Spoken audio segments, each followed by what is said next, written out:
হাসনাত আব্দুল্লাহ ভাই প্রায় 300 কোটি টাকার উপরে তার এলাকায় বরাদ্দ নিয়েছে। হান্নান মাসুদ ভাই প্রায় 900 কোটি টাকার উপরে তার এলাকায় বরাদ্দ নিয়েছে।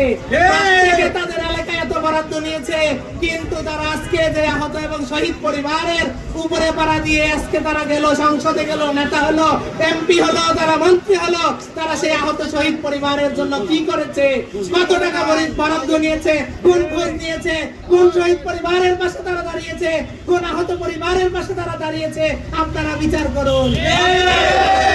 কখনো জুলাইয়ের শক্তি ছিল না, তারা আমাদেরকে ব্যবহার করেছে মাত্র। তারা যদি জুলাইয়ের কে শক্তি থাকতো তাহলে আমাদের নিয়েই তারা থাকতো। তারা আজকে সংসদে বসে থেকে এমপি গিরি করতেছে। তারা আমাদের একবারও কি আপনারা দেখেছেন সেই 6 জন তারা আমাদের সাথে এসে রাজপথে বিচারের জন্য কথা বলতে শহীদের মায়েরা তাদের অফিসের নিচে যেয়ে বলেছে, কোথায় বাবা তোমরা, আমরা শহীদের মায়ের এসেছি বিচারের জন্য, তোমাদের দরজায় এসেছি, ভিক্ষা চাইতে এসেছি, তোমরা আসো। ঢাকা ইউনিভার্সিটিতে সহ 5 দিন আমরা আন্দোলন করেছি বিচারের জন্য। কোথায় নাহিদ ভাই তো আসেনি, সাজিদ ভাই তো আসেনি, হাসনাত ভাই তো আসেনি আমাদের সাথে সংহতি প্রকাশ করতে। আজকে তারা জুলাইয়ের চেতনাকে নিয়ে ব্যবসা করতেছে কিনা আমরা বলবো না, দেশ ও জাতির কাছে ছেড়ে দিলাম, আপনারাই বিচার করবেন। কি করেছে ওই দিন দেখেছেন যে আমরা শহীদ পরিবার, আহত পরিবার সংসদে গিয়েছিলাম অধিবেশন দেখতে, তখনও তারা সংসদের ভিতরে তারা শহীদ পরিবারের সাথে, আহত পরিবারের সাথে কি দুর্ব্যবহার করেছে। তাদের এই অবস্থা জাতি দেখতেছে, তাই জাতির হাতে ছেড়ে দিলাম। তারা কি আমাদেরকে ইউজ করতেছে, আমাদেরকে নিয়ে ব্যবসা করতেছে, নাকি তারা আসলেই জুলাই ধারণ করতেছে? জাতি বিচার করবে তারা কোথায় জুলাইয়ের পক্ষে কাজ করতেছে, জাতি এটার বিচার করবে। তারা যেন আর শহীদ, এই যে আমরা এখানে যারা এসেছি 250 শতাধিক শহীদ পরিবার, প্রায় 300 থেকে 400 500 প্রায় আহত পরিবার, এখানে আমরা 700 শহীদ এবং আহত পরিবার আছি।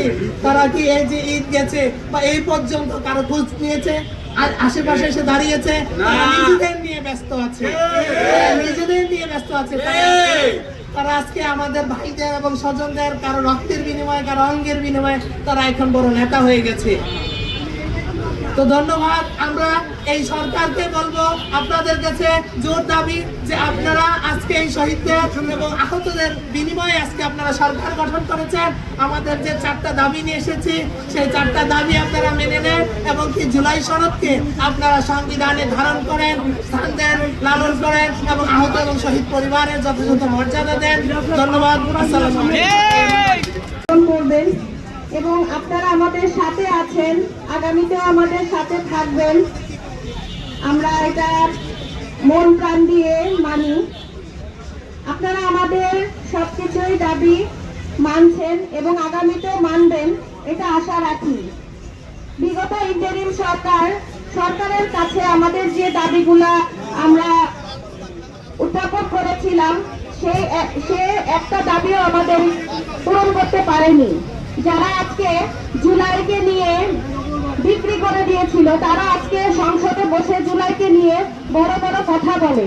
তখন কোথায় ছিল তারা? যখন দায়িত্বে ছিল, তারা যখন উপদেষ্টার দায়িত্বে ছিল, তারা তো তখনই এই জুলাই সনদটাকে বাস্তবায়ন করতে পারত। কিন্তু তারা এই জুলাই সনদটাকে বাস্তবায়ন করার তো দূরে থাক, তারা ছিল ভোট বিলাসিতায় মগ্ন। তাদেরকে আমরা বারবার বলেছি, আমাদের শহীদদের, আমাদের সন্তানদের হত্যার বিচারটুকু করো। তারা আমাদের বিচারটুকু পর্যন্ত করেনি। আমার ছেলে বয়স 17 বছর, শহীদ শাফিকুদ্দিন আহমেদ আহনাফ বিএএফ সাইন কলেজের ছাত্র ছিল। আমি অনেকবার তারিখকে, সাজিশকে ফোনও দিয়েছি, তারা ফোনটা ধরতে নারাজ থাকতো। আমি সাজিশকে প্রায় 50টার উপরে মেসেজ করেছি, সে একটা মেসেজের উত্তর তো দূরে থাক, সে সিনই করতো না। আমরা তো তাদের ভরসায় ছিলাম, তাদেরকে আমরা সন্তান মেনেছিলাম। তাহলে কেন আজকে তোমরা যখন দায়িত্বে ছিল, তোমরা জুলাই সনদ বাস্তবায়ন করনি? আজকে যখন আমাদের জনগণের সরকার জনাব তারেক রহমান, উনি আমাদের দাবিগুলা মানছে এবং আগামীতে আমাদের দাবিগুলা পূরণ করার আমাদের প্রতিশ্রুতি দিয়েছে, তো তোমরা কেন এটাকে রাজপথে আমাদেরকে নামতে বলতেছো? তোমাদের কথায় আমরা রাজপথে নামবো না।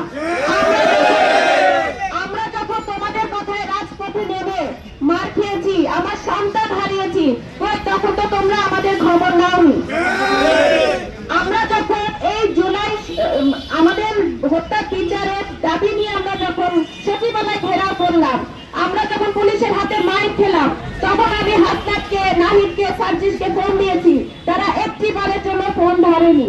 তাহলে আজকে আমাদের কোন কোন মানে কোন অধিকারে, আমাদের কোন সিকিউরিটি দিয়ে তোমরা রাস্তায় নামতে বলো? আজকে যখন এই সরকারের পুলিশ বাহিনী আমাদের উপর আক্রমণ যদি করে, তখন তোমরা কি আমাদের বাঁচাতে আসবা? আসবে না তো। তাহলে কেন আমরা তোমাদের কোথায় নামবো? আমরা সরকারের প্রতিদ্বন্দ্বিতা করতে চাই না। আমাদের সরকার আমাদের জন্য সবকিছু বাস্তবায়ন করবে, তার প্রতিশ্রুতি দিয়েছে। আমরা সরকারকে সময় দিব, সে আমাদের অবশ্যই কথা শুনবে এবং আমাদের জন্য সবকিছু বাস্তবায়ন করবে, এটা আশা রাখি। এবং সবার কাছে আমি বিনীত অনুরোধ করি সরকারের কাছে যে আমাদের জুলাই সনদটা বাস্তবায়ন করুন।